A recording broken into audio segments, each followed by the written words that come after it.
मला हे पण माहिती आहे की आपण सगळे साहेबांना ऐकायला आलात।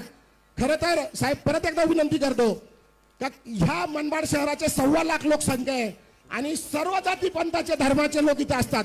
इथे जंक्शन आहे रेल्वेचं, इथे एफसी आहे, फूड कॉर्पोरेशन लिमिटेड महाराष्ट्रात सगळ्यात एक नंबरचा डेपो आहे, तसेच सगळ्यात मोठी ऑइल कंपनी डिझेल कंपनी इथे आहे साहेब।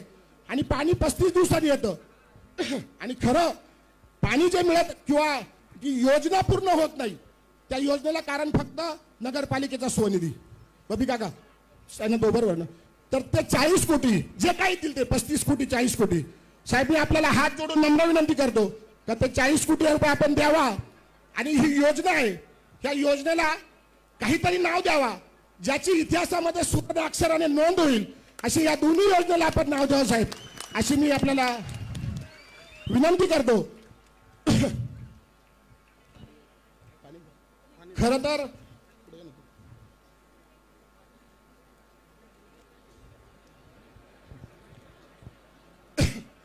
तर साहेब ही मनमाड करंजवान योजना जी आहे आदरणीय बबी काका असेल, आदरणीय साईनाथ भाऊ असेल, मनमाडचे सर्व शिवसैनिक असतील, जे काही 4 पक्ष फिरून परत जे शिवसेनेत आले ते सोडून जे सर्व शिवसैनिक असेल, माझ्या माता भगिनी असेल, युवा सेना असेल, महिला सेना असेल, युवती सेना असेल, जे माझ्या बायको बरोबर नेहमी एकदम तन्मनाने काम करतात, सगळ्या माझ्या महिला भगिनी असेल, व्यापारी बांधव असेल, सर्व जाती धर्माचे लोक असतील, सगळ्यांची एक इच्छा आहे साहेब की हिंदुहृदय सम्राट सरसेनापती बाळासाहेब ठाकरे करंजवान योजना हिला नाव द्यावा आणि ते 40 कोटी रुपये तुमचा मी खास कार्यकर्ता म्हणून, तुमचा लहान भाऊ म्हणून ते शासनाकडून आपण द्यावा, तरच ती योजना पूर्ण होईल अशी या ठिकाणी साहेब मी आपल्याला विनंती करतो।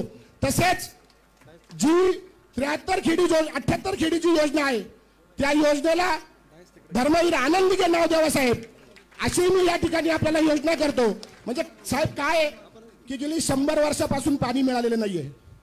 जसा देश स्वतंत्र झाला आमच्याकडे 10 वर्ष एका भुजबळांनी 10 वर्ष इथे सत्ता केली आणि अनेक वेळा भाषणात सांगितलं की मी ह्या मनमाड जर पाणी नाही पाजणार तर माझ्या भुजामध्ये मी बळ ठेवणार नाही, भुजबळ नाव लावणार नाही, अशा क्लिप आजही आमच्याकडे आहेत, पत्रकार बांधवांकडे सुद्धा आहेत।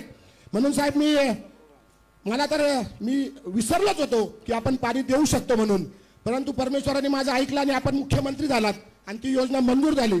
मला माहिती साहेब आपल्याला जायचं आहे, परंतु तरी सुद्धा मी आपल्याला परत एकदा विनंती करतो, मी नेहमी त्रास देतो साहेब आपल्याला की आपण हे सगळं डिक्लेअर करावं ही आपल्याला विनंती करतो।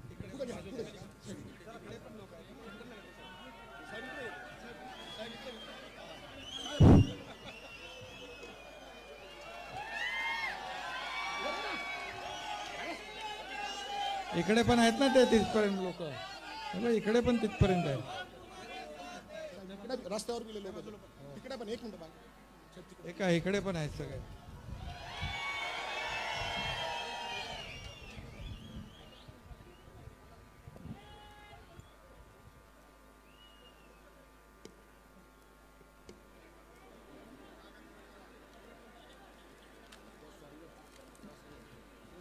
अच्छा,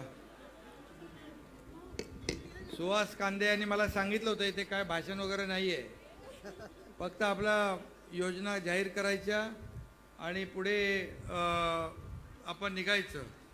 परंतु इथं आल्यानंतर बघितलं इकडे पण माणसं आहेत, समोर पण आहेत, इकडे पण आहेत, पार तिकडे टोक कुठे गेले एवढ्या लांबपर्यंत।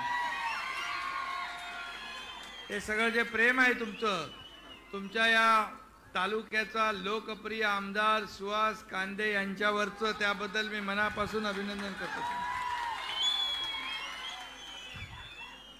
खरं म्हणजे आम्ही घेतलेली बाळासाहेबांची भूमिका बरोबर आहे ना? बरोबर नसती तर तुम्ही आलेच नसते एवढे लोक। आम्ही बाळासाहेबांचे विचार, त्यांची भूमिका, धर्मवीर आनंद दिघे साहेबांचा आदर्श घेऊन पुढे चाललोय। आणि म्हणून बघा ज्या भूमिकेतून आम्ही पुढे आलो त्यामुळे या राज्यामध्ये शिवसेना भाजपा युतीचं सरकार स्थापन झालं। बाळासाहेब आणि आनंद दिघे साहेबांच्या आशीर्वादाने त्याला जोड दिली, पाठिंबा दिला। या देशाचे प्रधानमंत्री आदरणीय नरेंद्र मोदी साहेबांनी भरपूर पाठिंबा दिला आणि या देशाचे गृहमंत्री यांनी देखील आशीर्वाद दिला आणि सांगितलं आता तुम्ही या राज्याचा विकास करा, या राज्याचा सर्वांगीण विकास झाला पाहिजे, या राज्याला सर्वसामान्य माणसाला या राज्यातल्या न्याय मिळाला पाहिजे, त्यासाठी केंद्र सरकार या राज्य सरकारच्या पाठीमागे खंबीरपणे उभं आहे. आणि म्हणून आपल्याला मी सांगतो भविष्यामध्ये कुठल्याही प्रकल्पाला पैसे कमी पडणार नाही.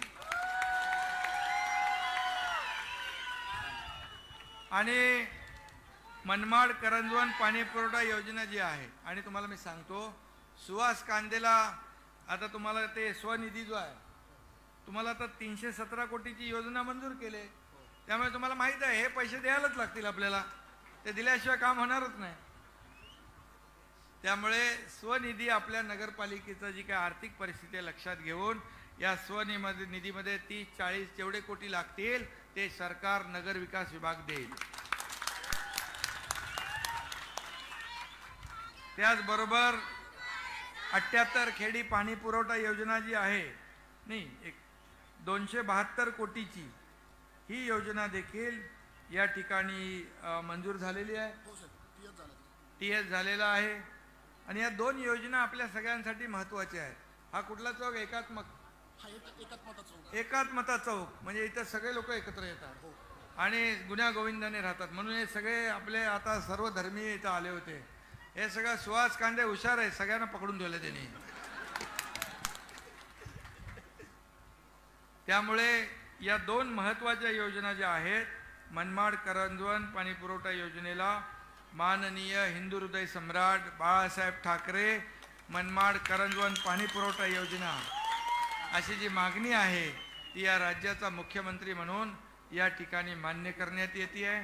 त्याचबरोबर जी दुसरी योजना जी आहे 78 खेड्यांना पाणी पुरवठा करणारी 272 कोटी रुपयाची, याला देखील गुरुवर्य धर्मवीर आनंद दिघे साहेब पाणी पुरवठा योजना असं नाव देण्याचा निर्णय या ठिकाणी मी घेत आहे. बाकी प्रक्रिया ज्या आहेत त्या आपण पूर्ण करू. त्याचबरोबर दहिवाळ व 26 गावं पाणी पुरवठा योजना जी 22 कोटी रुपयाची तिलाही मंजुरी मिळालेली आहे आणि त्याला वर्क ऑर्डर पण मिळालेली आहे. बरोबर ना? म्हणजे आपण आश्वासन नाही देत, डायरेक्ट काम आहे.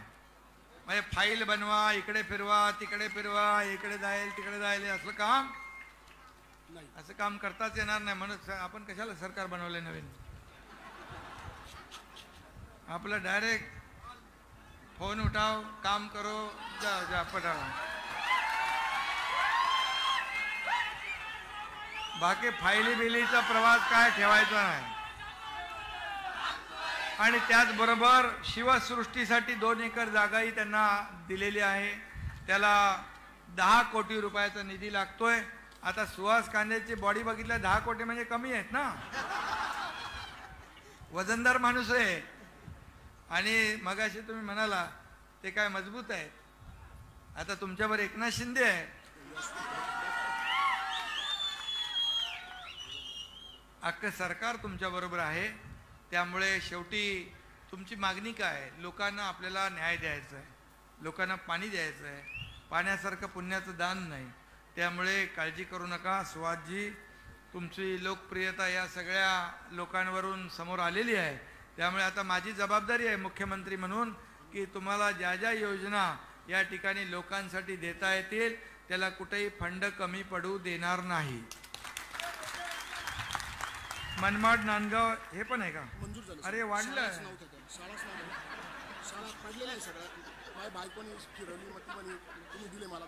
शाळा म्हणजे आपल्या विद्यार्थ्यांना चांगलं शिक्षण मिळालं पाहिजे. गरीब मध्यमवर्गीय मुलं आहेत कुटुंबातली. नगर परिषद मनमाड नांदगाव नगर परिषद हद्दीतील शाळा दुरुस्तीसाठी देखील तुम्ही निधी मागितलेला आहे नगर विकास विभागाकडून 10 कोटी. तो देखील या ठिकाणी मंजूर या ठिकाणी मी करतो. त्याची वर्कआउट मंजूर केलेलं आहे. म्हणजे काय काय मंजूर करतो मला पण माहीत पडत नाही. आता कधी येतो गपचूप सही घेऊन जातो. आता मला ते थोडं बघायला लागेल, नाही तर कुठं भलतीकडे सही घेऊन टाकाल माझी. त्याचबरोबर डॉक्टर बाबासाहेब आंबेडकर स्मारक ज्यांनी या देशाची घटना लिहिली आणि भारतरत्न डॉक्टर बाबासाहेब आंबेडकर, राजमाता अहिल्यादेवी होळकर तसेच ज्या महापुरुषांची स्मारकाची जी मागणी आमदार महोदयांनी केलेली आहे सुहास अण्णांनी, त्यांना देखील मी या ठिकाणी आजच्या या जाहीर सभेमध्ये मंजुरी देण्यात येते आहे आणि पुढची जी काय प्रक्रिया नियमाप्रमाणे आहे ती आपण सगळी करू. मला वाटतं झालं ना. हे काय पुढच्या वेळेसाठी ना, हे पुढच्या वेळेसाठी ठेवलंय त्यांनी. वेळ देणार. आज थोडी गडबड आहे आणि पुढच्या उद्घाटनाला पण आणि पुढे, कारण सुहास कांदे हा एक डॅशिंग आमदार आहे, ॲग्रेसिव्ह आमदार आहे, आक्रमक आमदार आहे. पण दिलेला शब्द जो आहे, जसा मी शब्द दिला की फिरवत नाही, तसा सुहास पण शब्द दिल्यानंतर कधी फिरवत नाही. एक कमिटमेंटला पक्का असलेला हा आमदार. आणि जी आम्ही मोठी लढाई लढलो, जी लढाई या देशामध्ये एक ऐतिहासिक लढाई ठरली, या जगातल्या 33 देशांनी त्याची नोंद घेतली, त्या लढाईमध्ये सुहास अण्णा कांदे माझ्या खांद्याला खांदा लावून होता. आणि हे सगळे आमची व्यासपीठावरची मंडळी आहेत, आमदार आहेत, हे सगळ्या लोक, जवळ 50 लोकांनी ही लढाई आम्ही लढलोय. दादा भुसे आहे तिकडे, आमचे उदय सामंत आहेत, आणखी आमदार त्या कार्यक्रमात तिकडे होते. पण आपल्याला मला एकच सांगायला आनंद वाटतोय, अभिमान वाटतोय की त्यावेळेस त्या काळामध्ये तसा मी बघायला गेलो तर टेन्शनमध्ये होतो. सगळे पत्रकार पण नवीन नवीन काय काय बातम्या द्यायचे, समोर पण बसलेले आहेत, ते इकडून यायचं, अरे आमच्या संपर्कात 10 आहेत, 15 आहेत, मग 22 झाले. म्हणलं अरे नाव तर सांगा कोण आहेत ते. एकाला पाठवायचं होतं तर मी देशमुखला स्वतः 2-4 कार्यकर्ते घेऊन एक स्पेशल विमान घेऊन पाठवून दिलं घरी. म्हणलं पाठवतो, नावं द्या. नावं कोणी दिलेच नाहीत. आणि पण याच्यामध्ये सांगतो, सुहास अण्णा कांदे हा, याचा काही मला त्रास झाला नाही. हा दुसऱ्या लोकांना सांभाळत होता, याला सांभाळ, त्याला सांभाळ, त्याला सांभाळ, याला सगळ्यांना बा सांगत होता. लढाई आपली मोठी लढाई आहे, समोर पण मोठमोठे लोक आहेत. पण मी सुहास सांगत होता, एकनाथ शिंदे छोटा कार्यकर्ता आहे, पण तो प्रामाणिक आहे आणि कमिटमेंटला पक्का आहे, शब्दाला पक्का हा माणूस आहे. याच्या पाठीशी आपल्याला खंबीरपणे उभं राहायला पाहिजे. आणि म्हणून तुम्हाला सांगतो, तसं बघायला गेलं तर त्यांच्यासमोर आम्ही छोटे छोटेच कार्यकर्ते होतो, नाही का. आता या राज्याचा मुख्यमंत्री आहे मी, आपल्या सगळ्यांच्या आशीर्वादाने मुख्यमंत्री पद मिळाले. बघा आता मुख्यमंत्री म्हणून तुमच्या या इथं चौकामध्ये कोण आला असतं का, मी नसतो झालो तर? पहिल्यांदाच मुख्यमंत्री आलेला वाटतं इकडे, बरोबर ना. त्यामुळे बघा याच्यामध्ये मुख्यमंत्री झाल्याचा फायदा किती झाला. ताबडतोब 3, 4, 5 योजना मंजूर झाल्या, बरोबर ना. म्हणजे अजून आपल्याला भविष्यामध्ये खूप काम करायचं आहे. भविष्यामध्ये आणखी या मतदारसंघाचा विकास करायचा आहे. सुहास अण्णा कांदे यांनी जे जे काही काम यापूर्वी केलेलं आहे, आता ते आणखी आपल्याला वाढवायचं आहे. या मतदारसंघातले जे प्रश्न आहेत, समस्या आहेत, ते आपल्याला सोडवायचे आहेत. त्यामुळे शेवटी जनतेचा जो काही प्रतिसाद आहे, हा प्रतिसाद केव्हा मिळतो, जेव्हा आपला आमदार निवडून दिलेला लोकांसाठी काम करतो. आणि त्यामुळे सुहास कांदे आला रे आला की मला वाटतं काहीतरी घेऊन आलाय काम, आणि सही घेतल्याशिवाय तो जातच नाही.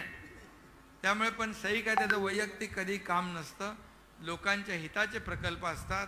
आणि ते आज मला इथं समजलं की एवढ्या चांगल्या योजना पिण्याच्या पाणी पुरवठ्याच्या या मंजूर झालेल्या आहेत. या मनमाडमधले सगळे रस्ते चकाचक करून टाका, त्याला कुठेही काही पैसे कमी पडणार नाहीत, अशा प्रकारचं देखील काम करा.